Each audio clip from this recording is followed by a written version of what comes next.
আমার তো টাকার অভাব নাই। আমি শুরুর বাইকটা 150 সিসি কি মেয়ে নাকি যে আমার সামনে আয়না থাকতে হবে।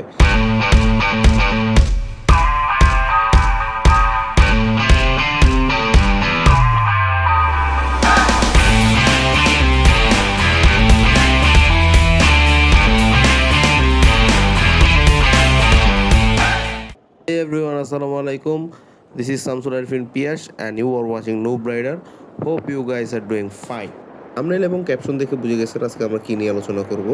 তো বিষয় যেটা হচ্ছে ব্রোস, যে আপনার বাইক চালাতে গেলে আমাদের কিছু কিছু বিষয় মানতে হবে অবশ্যই। যদি আমরা সেটা এক্সপিরিয়েন্সের দোহাই দিয়ে মাঝে মধ্যে না মানি, তো বড়সড় কোনো দুর্ঘটনার সম্মুখীন হলেও হতে পারি। তো সেই জিনিসগুলি কীভাবে অ্যাভয়েড করা যায় আজকে সেটা নিয়ে আলোচনা করব। অনেকেই মনে করে যে আমি তো অনেক দিন হয়েছে আমি বাইক চালাই, আমার হেলমেট কেন লাগবে। আবার অনেকে চিন্তা করে আমি তো রাফ চালাই না, তাইলে আমার কি অ্যাক্সিডেন্টের সম্ভাবনা আছে নাকি। আরে ভাই, অ্যাক্সিডেন্ট কি বলে কেউ আসে? আবার অনেকে চিন্তা করে যে হেলমেট পরলে আমি সামনে কিছু দেখতে পারবো না। হেলমেটের ভাইজর ওইভাবেই বানানো হয় যাতে হলো আপনি সামনে ক্লিয়ার দেখতে পারেন। এখন পুরো মুখ ঢাকা থাকলে আপনি পোকা, ধুলাবালি এবং আরও অনেক জিনিস থেকে রক্ষা পাবেন, সেই কারণেই হেলমেট ইউজ করা হয়। আর এইসব ধারণা বাদ দেন, হেলমেট ব্যবহারকে বাইক চালানোর একটা মোস্ট ইম্পর্ট্যান্ট এলিমেন্ট হিসেবে গণ্য করা শুরু করেন।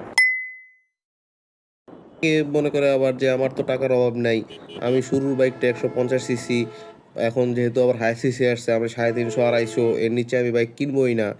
কিন্তু আমি এখন পর্যন্ত রাস্তায় কখনো বাইক নিয়ে নামি নাই। তো আমি 100 সিসি চালানোলে আমারে লোকে অন্য কিছু বলতে পারে, এইসব চিন্তা ভাবনা বাদ দিয়ে আপনার উচিত অবশ্যই রাস্তার মধ্যে একটা অল্প সিসির বাইক দিয়ে আগের শিখা। আপনি অল্প সিসির বাইক আপনার জন্য কন্ট্রোল করার সুবিধা, কেননা আপনি এখনও বাইক কন্ট্রোল করতে পারেন না। সেখানে একটা 150 সিসির বাইক বা 250 সিসি বা 350 সিসির বাইক যদি হঠাৎ করে আপনাকে ধরেই দেওয়া হয়, আপনি সেই জিনিস কন্ট্রোল করতে পারবেন না।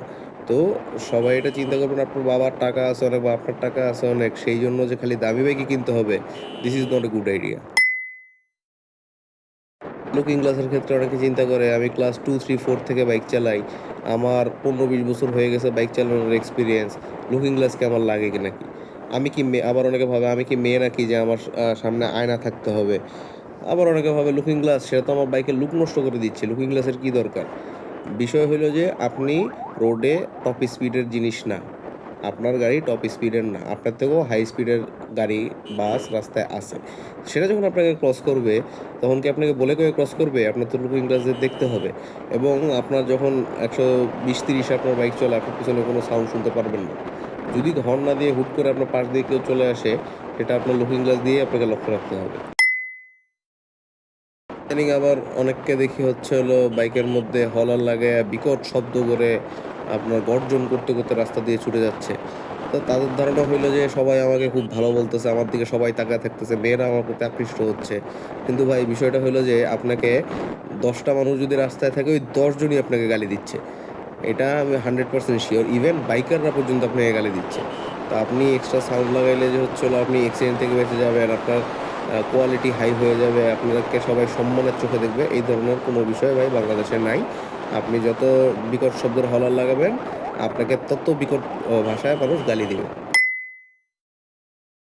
এরপর অনেকে লেদার জ্যাকেটকে বাইকের সাথে একটা ফ্যাশন হিসেবে ধরে নেয়। অ্যাকচুয়ালি লেদার জ্যাকেটের যেই কারণে প্রচলনটা হয়েছে, সেটা বাইকের সাথে ফ্যাশনের সাথে কোনো সম্পর্ক নাই। লেদার জ্যাকেট খুবই শক্তপোক্ত একটা ম্যাটেরিয়াল, সে কারণে আপনার ছোটোখাটো আঘাত, যেমন আপনি পড়ে গিয়ে হাতের কোনোই টোনোই ছিলা থেকে বা অন্য কোনো জায়গায় ছোটোখাটো আঘাত থেকে বাঁচতে লেদার জ্যাকেট আপনাকে হেল্প করবে। কিন্তু এর মানে এই না যে বড় দুর্ঘটনা এটা আপনাকে হেল্প করবে না, বড় দুর্ঘটনা এটা কিছুই করতে পারবে না। কিন্তু ছোটোখাটো চিলাটিলা এসব থেকে লেদার জ্যাকেট আপনাকে রক্ষা করবে। মূলত এই কারণেই আগে থেকে লেদার জ্যাকেটের একটা প্রচলন আছে, ফ্যাশনের সাথে এটা মিলাইতে যায় না। আরেকটা ভুল এক ভুল বলতে গেলে চরম ভুল কনসেপ্ট আমি রাইডারদের কাছ থেকে পাইছি। সেটার মধ্যে যেটা বলে যে অ্যাক্সিডেন্টের সময় বাইক শোয়াই দিতে হবে। অ্যাক্সিডেন্টের সময় বাইক কেন শোয়াই দিব? অ্যাক্সিডেন্টের সময় আপনি ফার্স্ট চেষ্টা করবেন গাড়ি ব্রেক করতে। যদি ব্রেকের সিচুয়েশন না থাকে, আপনাকে আশপাশ দিয়ে বের হওয়া যায় কিনা সেও খুঁজতে হবে। একদম লাস্ট স্টেপ সোজা যেয়ে মারবেন। এখন আপনি যদি আগেই বাইক শোয়ে দেন, আপনার তো এই যে অনেকগুলি স্তর আছে, সেই স্তরগুলো আপনার চলে গেল। আপনি শুরুতেই অ্যাক্সিডেন্ট করতেছেন, আপনি পড়ে যাচ্ছেন, ধরে নিছেন। এখন এটা তো কোনো অ্যাকশন মুভি না যে হচ্ছে হলো আপনি বাইক শোয়াই দিয়ে ট্রাকের নিচ দিয়ে চলে যাবেন, সেটা তো সম্ভব হবে না। তো সেটা যদি সম্ভব না হয় আপনি বাইক কেন শোয়াবেন? তো অবশ্যই আপনার এই সিচুয়েশনে চেষ্টা করতে হবে যে আপনার যাতে আপনি বাইকটাকে কন্ট্রোলে এনে ব্রেক করে থামাতে পারেন। আমার যতটুক আমি দেখছি ব্রেক করে কয়েকটা ইমার্জেন্সি সিচুয়েশনে মোটামুটি 70-80তেও আপনার খুব কম ডিস্টেন্সে ব্রেক করা যায়। এখন একদম ইমার্জেন্সি সিচুয়েশনে তো আসলে আপনি বাড়িয়ে মারবেন, আর কোনো অপশনই নেই। কিন্তু সেটা অ্যাভয়েড করার চেষ্টা অবশ্যই করতে হবে। ধরেন কিছু ছোটোখাটো পয়েন্ট থাকে, যেমন আপনি মদ্যপ অবস্থায় বা নেশা করে বা ঘুম আসতেছে, আপনি সারা রাত ঘুমান নাই ধরেন, এই অবস্থায় কখনোই বাইক চালানোর চেষ্টা করবেন না, এতে আপনার সেন্স দুর্বল হয়ে যায়। সবসময় সজ্ঞানে প্রপার সেফটি মেনটেন করে আপনি বাইক চালাবেন, কেননা একটা দুর্ঘটনা আসলে সারা জীবনেরই কান্না, আপনি কাঁদেন বা আপনার ফ্যামিলি কাঁদুক, কেউ না কেউ কাঁদবেই। তো অবশ্যই প্রাণের ঝুঁকি এড়ানোর জন্য আপনার সেই মানে ঘুমন্ত অবস্থা থেকে জেগে তারপর হলো আপনাকে বাইক চালাতে হবে। আর হঠাৎ যদি বাইক থামানোর প্রয়োজন হয়, কখনো শুধুমাত্র ফ্রন্ট ব্রেক বা শুধুমাত্র রেয়ার ব্রেক মারতে যাবেন না। ফ্রন্ট ব্রেক মারলে অনেক সময় চাকা সামনেরটা লক হয়ে ঘুরে যেতে পারে যদি এবিএস না থাকে, বা পিছনের ব্রেক হুট করে দিছেন, পিছনের ব্রেকে এবিএস না থাকলে চাকা স্কিড করতে পারে, কন্ট্রোল নাও করতে পারেন। সবসময় চেষ্টা করবেন প্রপারলি দুইটা সামনে পিছনে দুইটা ব্রেক সাথে ইঞ্জিন ব্রেক, তিনটা জিনিস ইউজ করার, এতে আপনার গাড়ি আরও আগে থামবে। আর বালু, পাথর এগুলির উপর দিয়ে যদি যান বা এগুলি যদি কোনো কর্নারিংয়ে কোথাও থাকে, এগুলিকে যতটুকু চেষ্টা করা যাবে এগুলি দিয়ে সাবধানে পার হতে হবে, কেননা আপনার পাথরকুচি আর বালু খুবই ডেঞ্জারাস। আপনি ধরেন কর্নারিংয়ে জাস্ট 2 ডিগ্রিও যদি আপনি হেলেন, সেখানেও আপনার বাইক ফালাই দিতে পারে সেটা। আর সম্ভব হলে হচ্ছে হলো খারাপ আবহাওয়া, বৃষ্টি বা কুয়াশা এই টাইপের আবহাওয়ায় কম চালানোর চেষ্টা করবেন, ভিজিবিলিটি কম থাকে। আপনার বৃষ্টি বা কুয়াশায় হচ্ছে আপনার ব্রেকিং রেসপন্সও প্রপারলি পাবেন না, রাস্তায় ট্র্যাকশন পাবেন না। সেক্ষেত্রে হচ্ছে হলো দেখা গেছে অনেকে আমি দেখছি বৃষ্টির মাঝখানে সাই সাই করে বাইক চালায় চলে যাচ্ছে। তো এতে আপনার অ্যাক্সিডেন্টের সম্ভাবনা অনেক বেড়ে যায়।